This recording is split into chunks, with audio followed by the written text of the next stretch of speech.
나는 전능하신 아버지 하나님, 천지의 창조주를 믿습니다. 나는 그의 유일하신 아들, 우리 주 예수 그리스도를 믿습니다. 그는 성령으로 잉태되어 동정녀 마리아에게서 나시고 본디오 빌라도에게 고난을 받아 십자가에 못 박혀 죽으시고 장사된 지 사흘 만에 죽은 자 가운데서 다시 살아나셨으며 하늘에 오르시어 전능하신 아버지 하나님 우편에 앉아 계시다가 거기로부터 살아있는 자와 죽은 자를 심판하러 오십니다. 나는 성령을 믿으며 거룩한 공교회와 성도의 교제와 죄를 용서받는 것과 몸의 부활과 영생을 믿습니다. 아멘. 오늘도 중고등부 온라인 예배에 오신 여러분들을 환영합니다. 모두 소망 되신 예수님의 이름을 우리 기쁘게 찬양하면서 예배 시작하도록 하겠습니다.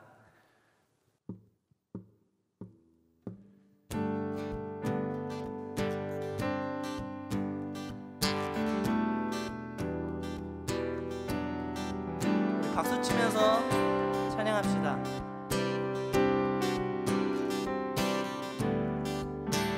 내가 발견한 참 소망. 내가 발견한 참 소망, 무엇보다 더 귀하신 나의 구원자.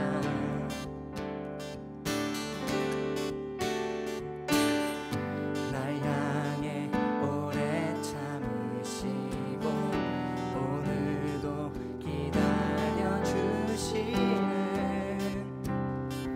나의 하나님. 그 이름 예수. 나의 마음을 다해 찬양해. 죽음에서 생명으로 나의 영혼을 구하셨네. 그 이름 예수. 나의 삶을 다해 노래해. 모든 나라 열방들이 참된 소망을 노래하리. 그 이름 예수. 네. 나를 찾아오신 사랑. 나를 찾아오신 사랑, 무엇보다 더 귀하신 나의 구원자. 길이요 진리요, 길이요 진리요 생명인 이 땅의 유일한 소망.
참된 소망을 노래하리.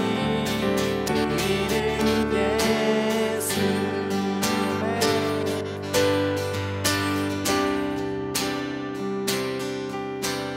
그 이름 예수.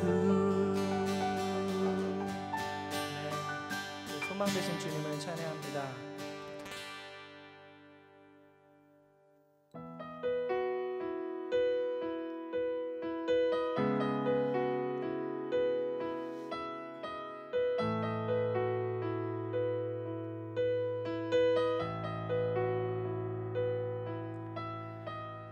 내게로부터 눈을 들어 주를 보기 시작할 때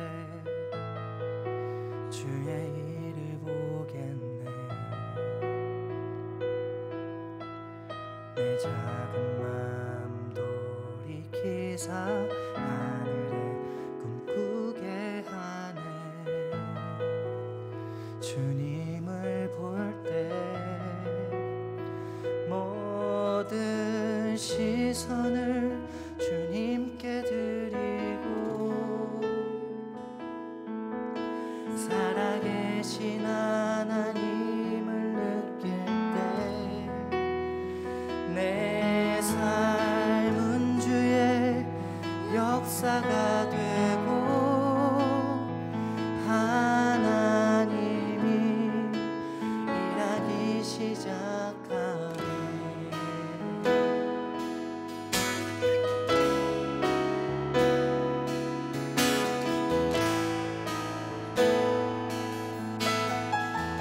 성령이 나를 변화시켜 모든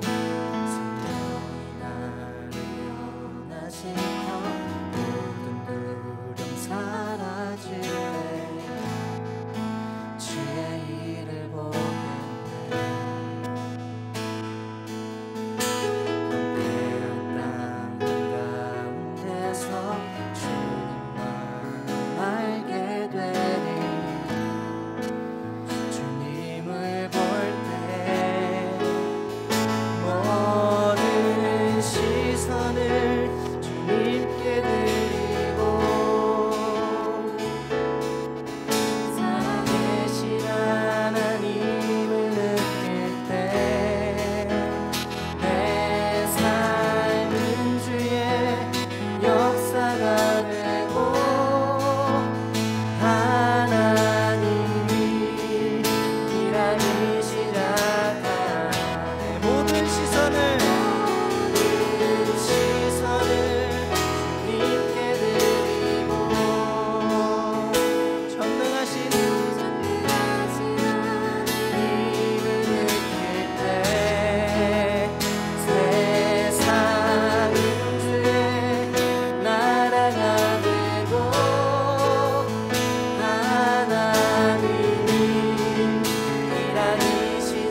사랑이 많으신 하나님 아버지, 오늘도 주일을 맞아 하나님께 예배 드릴 수 있게 하심에 감사드립니다. 코로나19로 인하여 모두 함께 모여 예배 드릴 수는 없지만 각자의 자리에서 온전히 예배 드릴 수 있도록 하나님께서 함께 해주세요. 하나님, 많은 상황이 변하고 혼란스러운 시기이지만 그럼에도 우리 친구들이 하나님께서 주시는 참된 평안을 일상 속에서 누리기 원합니다. 또한 하나님께서 허락하신 매일매일의 일상 속에서 조금 더 하나님과 가까워지기를 원합니다. 매일 하나님께 무릎 꿇고 감사함을 기도하고 성경을 묵상하며 말씀으로 깨달음을 얻어 참된 그리스도인의 모습을 회복하는 우리가 될 수 있도록 하나님께서 동행하여 주세요. 그리하여 올 한 해 하나님의 동행하심을 경험하고 우리 신앙이 올바르게 회복되어 중고등부의 표어처럼 슬기로운 신앙생활을 하는 우리가 될 수 있도록 해주세요. 오늘의 예배를 위하여 기도합니다. 엄소희 전도사님과 양범석 전도사님께서 전해주실 귀한 하나님의 말씀을 통해 깨달음을 얻어 삶 속에서 말씀을 실천하는 우리들이 될 수 있도록 해주세요. 예배를 위하여 헌신하시는 전도사님과 간사님, 선생님들의 수고와 섬김을 기억하시고 축복해 주시기를 원하며 이 모든 말씀 우리 주 예수 그리스도의 이름으로 기도드립니다. 아멘.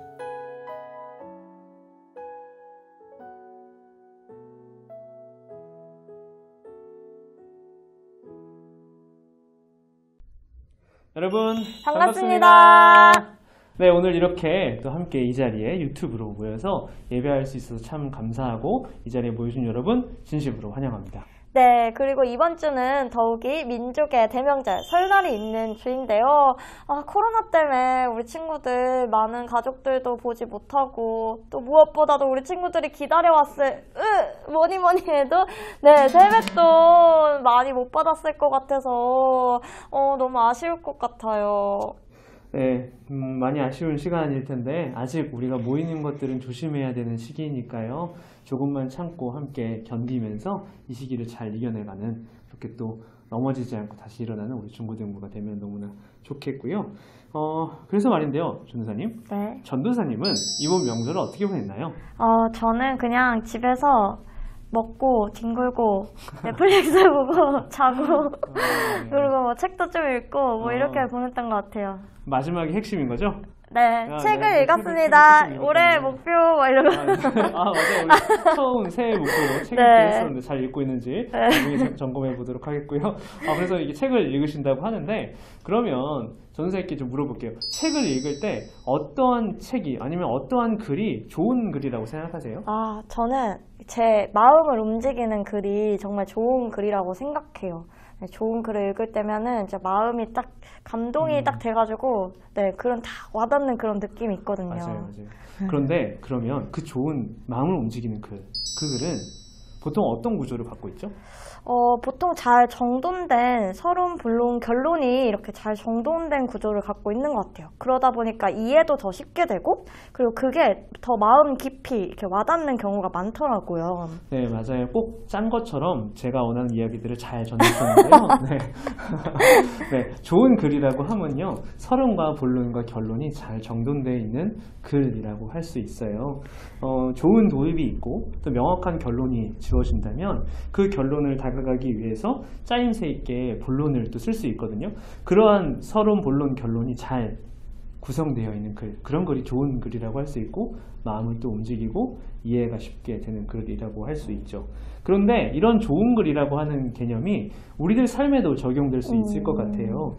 우리들의 인생도 하나의 글이라고 한다고 하면 서론, 우리 인생의 서론과 본론과 결론을 잘 정돈해서 세운다면 우리 인생 또한 좋은 인생이 될 수 있을 거란 생각이 들거든요. 오늘 그 이야기를 여러분과 함께 나눠볼 텐데요. 함께 오늘 말씀을 읽고 이야기를 이어가 보도록 하겠습니다. 오늘 우리에게 주신 하나님의 말씀은 요한복음 11장 17절에서 27절까지의 말씀입니다. 있은지 이미 나흘이라. 베다니는 예루살렘에서 가깝기가 한 오리쯤 되매 많은 유대인이 마르다와 마리아에게 그 오라비의 일로 의문하러 왔더니 마르다는 예수께서 오신다는 말을 듣고 곧 나가 맞이하되 마리아는 집에 앉았더라. 마르다가 예수께 여짜오되 주께서 여기 계셨더라면 내 오라비가 죽지 아니하였겠나이다. 그러나 나는 이제라도 주께서 무엇이든지 하나님께 구하시는 것을 하나님이 주실 줄을 아나이다. 예수께서 이르시되 내 오라비가 다시 살아나리라. 마르다가 이르되 마지막 날 부활 때에는 다시 살아날 줄을 내가 아나이다. 예수께서 이르시되 나는 부활이요 생명이니 나를 믿는 자는 죽어도 살겠고 무릇 살아서 나를 믿는 자는 영원히 죽지 아니하리니 이것을 내가 믿느냐. 이르되 주여 그러하외다. 주는 그리스도시요 세상에 오시는 하나님의 아들이신 줄 내가 믿나이다. 아멘. 아멘.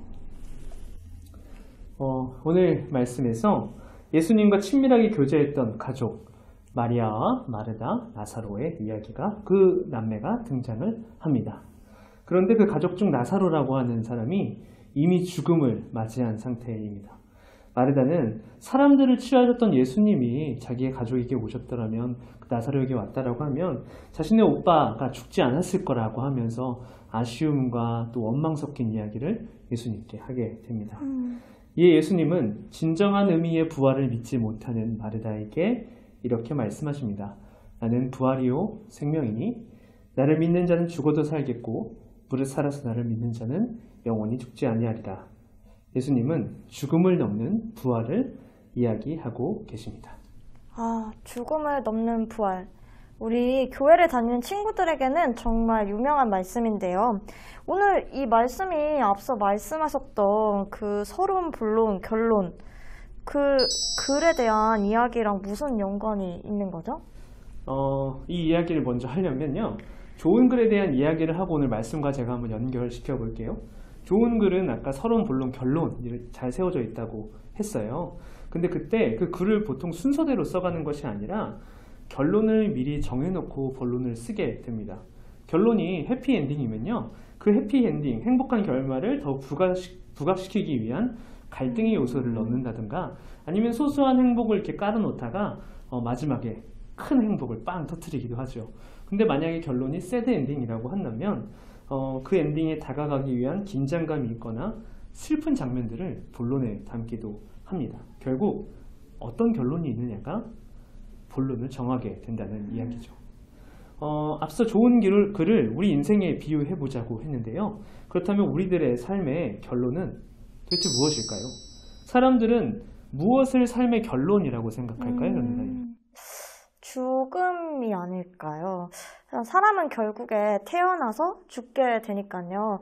삶을 서론, 본론, 결론 이렇게 나누어 본다면 삶의 끝에는 죽음이 있으니까 죽음이 우리의 결론이 아닐까 저는 그렇게 생각했습니다.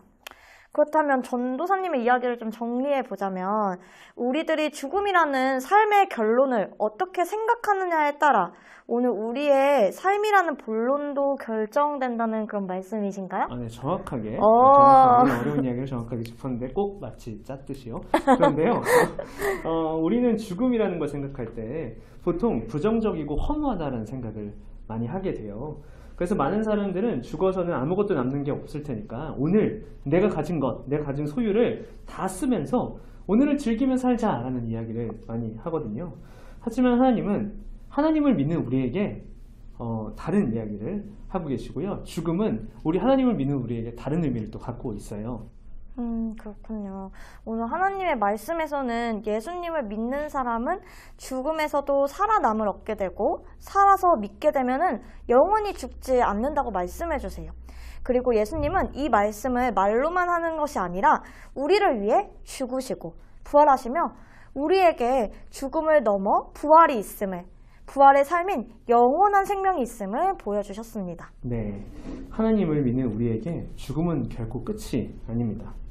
예수님은 죽음을 넘어서 부활하셔서요 우리에게 영원한 생명을 주시거든요. 하나님을 믿는 우리에게는 죽음이 끝이 아니라 죽음 이후에 우리를 사랑하시는 하나님과의 영원한 삶이 있다라는 것을 바로 예수님의 죽음과 부활이 보여주신 거예요. 결국에 우리의 삶은 죽음이라는 허무나 절망이라는 결론으로 향하는 게 아니라요 하나님 나라와 영원한 삶이라고 하는 희망의 결론으로 향한다라고 하는 것을 오늘 성경 말씀은 예수님은 그리고 보여주고 계신 거예요. 이것이 우리가 믿는 하나님의 나라고요. 이것이 우리가 믿는 믿음인 거죠. 이야기를 정리해보면 죽음이라는 기준을 두고 사람들은 두 결론을 낼 수 있다는 것이겠네요. 네. 하나님을 믿지 않아서 죽음 이후에는 더 이상 아무것도 남지 않는다는 절망과 허무로 채워진 결론과 하나님을 믿기 때문에 죽음 이후에도 하나님과 함께하는 영원한 삶을 살아간다는 희망으로 채워진 결론이요. 앞서 어떤 결론이 있느냐가 본론을 정하게 된다고 하셨는데 우리가 죽음이라는 결론을 어떻게 생각하는지가 결국 오늘 우리가 살아가고 있는 우리의 삶이라는 본론을 바꿀 수 있다는 것도 되겠네요. 네, 오늘 정확하게 이렇게 마치 짠 듯이 잘 짚어주고 계신데요. 네, 하나님을 믿지 않는 사람들은 우리의 결론이 아무것도 남지 않을 절망이나 허무니 오늘을 살아갈 때 절망과 허무를 잊고 오늘을 즐기며 살자라고 하는 그런 마음을 많이 가질 때가 있어요. 하지만 하나님을 믿는 우리들은 우리의 삶이 끝이 아니니까 죽음을 넘어 영원한 삶이 있으니까 희망이 있기에 오늘의 삶 또한 우리의 그 희망을 주시는 그 하나님과 함께 희망을 갖고 살아갈 수 있게 되는 거죠. 결론이 희망이니까 우리의 본론도 희망으로 갖고 살아갈 수 있는 거예요. 그래서 내가 무엇을 믿느냐가 결국 우리의 본론, 우리의 삶의 모습에 하루하루를 바꿀 수 있게 되는 거죠. 이야기를 듣기만 해도 우리가 하나님을 믿는다는 것이 얼마나 가슴 설레고 벅찬 일인지 느낄 수 있게 되는 것 같아요. 그렇다면 영원한 삶, 천국 소망을 품고 믿는 우리 친구들은 어떻게 오늘 하루하루를 살아가야 할까요? 두 가지 방법을 이야기해 볼 수 있을 것 같아요. 첫 번째 방법은 우리는 사실 희망만을 가지고 살아가기가 참 어렵습니다. 왜냐하면 우리 삶에는 끊임없이 절망적인 일이 가득하거든요. 내가 원하는 꿈을 사실 이루기 힘들 때가 참 많아요. 그리고 내가 좋아하는 친구와 정말 잘 지내고 싶은데 잘 지내거나 좋은 관계를 계속 유지하기가 쉽지 않을 때도 많고요. 또 내가 원하는 성적을 얻지 못하거나 안타깝게도 내가 원하는 학교에 가지 못할 때도 참 많이 있어요. 우리에겐 절망적인 순간들이 참 많이 있죠. 근데 하나님을 믿는 친구들에게 이때 하나님은 이런 메시지를 주는 거예요. 우리가 절망에 멈춰있지 말라. 그 절망이 끝이 아니다라고 하는, 우리의 인생의 결론이 절망이 아니다라고 하는 메시지를 주시는 거예요. 비록 우리는 오늘 절망을 맞이할 수 있지만 우리의 결론이 희망이기에, 우리의 결론이 희망찬 하나님의 나라이기에 오늘의 우리의 삶을 조금 절망적일지라도 하나님을 바라보며 희망으로 채워가라고 하는, 거기 넘어져 있지 말고 좌절하지 말고 하나님을 바라보며 희망을 품고 살아가라고 하는 메시지를 오늘 말씀으로 통해서 주시는 것 같아요. 네. 우리에게 절망을 이길 수 있는 희망이 있다는 거군요. 네. 그렇다면 두 번째 방법은 무엇인가요? 네. 두 번째 방법은요. 이런 이야기를 한번 들려드릴 수 있을 것 같아요. 스테니슬리우스 케네디라고 하는 수녀는 영혼의 정원이라고 하는 책에서 이런 이야기들을 여러분에게 들려줍니다. 제가 잠깐 소개하겠습니다. 어느 겨울밤 인디언 양치기 소년이 산속에서 길을 잃었습니다. 소년은 바로 다음날 기적처럼 살아서 가족에게 돌아왔습니다. 사람들이 어떻게 살아 돌아왔냐고 물었더니 소년은 이렇게 대답했습니다. 세상이 온통 캄캄해져 있을 때 저쪽 산에서 다른 양치기의 불빛이 반짝였어요. 저는 그 불빛에서 눈을 떼지 않고 계속 집에 돌아가는 생각만 했어요. 누구에게나 어두운 밤, 추위와 싸워야 하는 절망 속에서 희망을 잃지 않게 해주는 건너편 산의 불빛이 필요합니다. 네. 우리만 절망에서 희망으로 바뀌는 삶을 살아가서는 안 되는 것 같아요. 우리도 분명 절망에서 희망으로 바뀌는 그러한 본론을, 그런 인생을 살아가야 하지만 우리들이 살아가는 두 번째 방법은 그래서 이 세상에 그 빛을 전하는 방법이 될 것 같아요. 절망에 있는 친구들이 있다면 그 절망에 있는 친구들에게 하나님을 전하는 거예요. 하나님의 나라라는 희망을 전해주는 거예요.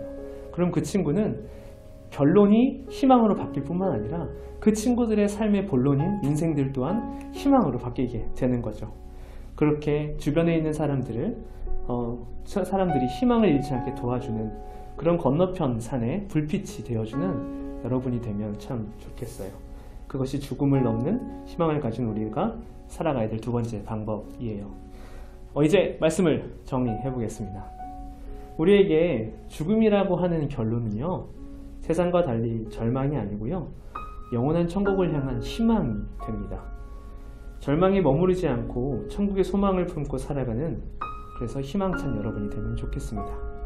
그게 희망이라고 한 결론을 두고 오늘의 본론을 살아가는 우리들의 모습이 되어야겠죠. 그리고 이제는 거기 멈춰있는 게 아니고 그 희망을 전해주는 불빛이 되어서 살아가면 좋겠습니다. 죽음을 넘어 부활이 있다는 희망을 갖고 살아가는 사람이 세상에 그렇게 한 명씩 그것을 전하는 사람이 한 명씩 늘어나게 된다면 결국 이 세상은 여러분을 통해 희망으로 가득 차게 될 겁니다. 그런 삶을 살아가는, 그리고 그런 세상을 살아가는 우리 중고등부가 되기를 진심으로 소망합니다. 함께 기도하고 말씀을 마치겠습니다. 하나님, 우리에게 부활과 생명이신 예수님을 허락해 주셔서 감사합니다. 예수님을 통해 죽음이 끝이 아니라 우리는 죽었어도 다시 살아날 것이며 하나님과 함께 영원히 살 것이라고 알려주셨으니 이 세상이 전부인 것처럼 죽음 이후도 천국과 지옥도 없을 것처럼 살아가는 삶이 바뀌게 하시고 짧은 이 세상의 삶을 살면서 이후에 이어질 영원한 삶을 준비하게 도와주세요. 그렇게 오늘의 삶을 희망으로 채우고 절망으로 물든 주변 세상을 희망의 빛으로 밝힐 수 있는 우리 중고등부 한 사람 한 사람이 되게 도와주세요. 예수님의 이름으로 기도드립니다. 아멘.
예수님을 통하여 우리에게 부활의 소망을 주신 하나님, 이 시간 우리의 마음을 모아 주님께 봉헌 기도를 올려드립니다. 코로나라는 어려운 상황 속에서 우리가 희망을 잃지 않게 하시고 부족하더라도 물질을 허락해 주신 하나님께 늘 감사하게 하소서. 또한 이 땅에서 허락하신 물질에 미련을 가지기보다 기꺼이 기쁨으로 하나님께 드리며 이 물질이 우리의 것이 아님을 기억하게 하소서. 또한 물질에 대한 욕심을 버리고 우리의 이웃들과 나누며 하나님 나라에 대한 소망과 사랑을 나눌 수 있는 우리가 될 수 있도록 도와주시옵소서. 그런 착하고 선한 마음들을 통해 우리가 속한 이 세상을 희망의 빛으로 비추며 하나님 나라를 세워가는 우리 중고등부 한 사람 한 사람이 되게 하옵소서. 감사드리며 우리에게 영생을 허락해 주신 예수 그리스도의 이름으로 기도드립니다. 아멘. 샬롬 친구들, 다들 명절은 잘 보냈나요? 2021년 높은 뜻 덕수교회 중고등부 온라인 수련회가 있다는 사실 알고 있었나요? 오늘은 그래서 특별한 광고를 준비했어요. 바로 덕수 출입원 말씀 속 비밀을 찾아서 마가복음 편. 네, 바로 저희 온라인 수련회에 대한 광고인데요. 2021년 2월 21일부터 28일까지 8일간 진행되는 수련회입니다. 전도사님이 수련회 일정표를 설명해 줄게요. 21일 주일에는 여는 예배가 있습니다. 중등부는 오전 9시 30분에, 고등부는 오전 11시 30분에 줌으로 함께 모여서 예배를 드린 후에 반별로 모여서 함께 통독을 하고 또 묵상을 하는 시간을 가지도록 할게요. 그리고 22일 월요일부터 27일 토요일까지는 매일 저녁 9시에 모여서 줌으로 묵상하고 또 나눔하며 시간을 보내려고 해요. 시간이 되는 친구들은 함께 모여서 함께 나눔을 했으면 좋겠어요. 그리고 28일 주일에는 9시 30분에 중등부 닫는 예배, 11시 30분에 고등부 닫는 예배가 있습니다. 이렇게 8일 동안 수련회가 진행되니까 우리 친구들 기대하는 마음으로 기도하며 준비했으면 좋겠어요. 그리고 수련회 패키지가 명절 이후에 배송될 예정입니다. 혹시라도 패키지가 늦게 온다고 해서 조마조마하지 마시고 끝까지 잘 기다려주면 너무너무 고마울 것 같아요. 그럼 우리 친구들 함께 말씀을 통독하고 묵상하며 은혜 나누는 귀한 수련회 되길 소망합니다. 그럼 덕소 추리반에서 만나요. 안녕.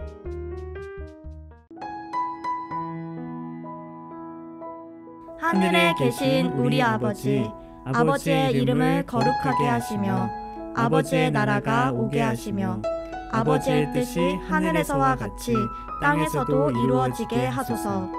오늘 우리에게 일용할 양식을 주시고 우리가 우리에게 잘못한 사람을 용서하여 준 것 같이 우리 죄를 용서하여 주시고 우리를 시험에 빠지지 않게 하시고 악에서 구하소서.